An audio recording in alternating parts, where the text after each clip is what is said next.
おかめ。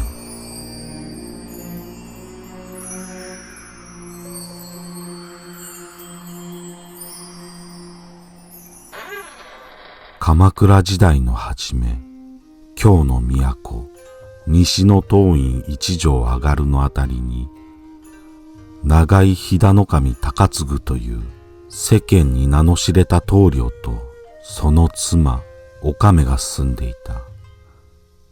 その頃義空上人が千本釈迦堂の本堂を建立するにあたり、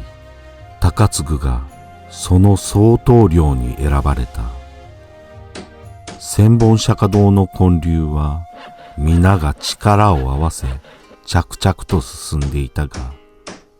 高次ほどの名人も千慮の意志と言うべきか、思いがけない過ちを犯してしまった。神都から寄贈された四天柱の一本を誤って短く切り落としてしまったのである。高次は来る日も来る日も苦悩し、思い詰めていったが、短く切ってしまった柱はもう元には戻らない。この思い詰めた日々を過ごす夫を見ていたおかめは、古い記録を思い出して、いっそのこと、四天柱を切り揃えて、度胸を施してはいかがでしょうか、と言った。高次はその手があったかと、建立を再開し、そして、この着床が功を奏して、見事な王道が組み上がった。そうして、安定元年、西暦1227年12月26日、厳粛な上棟式が行われたが、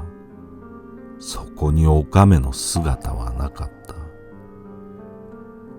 おかめは、女の助言により、棟梁としての退任を果たし得たということが、世に漏れ聞こえてしまっては、棟梁としての面目が立たないと考えて、この身をいっそ、夫の名声に捧げましょう、と自害してしまったのである。高次は上棟式の日、亡き妻の面を作って五兵に取り付けて飾り、おかめの冥福と王道の無事完成を祈ったと伝わっている。この話を伝え聞いた人々は、最地にあふれたおかめとその夫への無償の愛に涙し、菩提を弔うため、境内に供養塔を建立した。この塔は誰言うとなく、おかめ塚と呼ばれるようになったということである。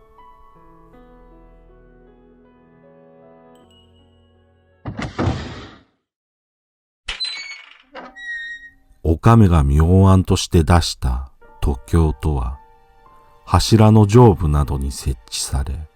軒下駄の荷重を分散させる役割がある組木のことで、大宝恩寺千本釈迦堂は800年近く経った現代でもその姿を残し、国宝建造物となっている。そしておかめ塚にはおかめの大像が福徳の像として造立され、今もなお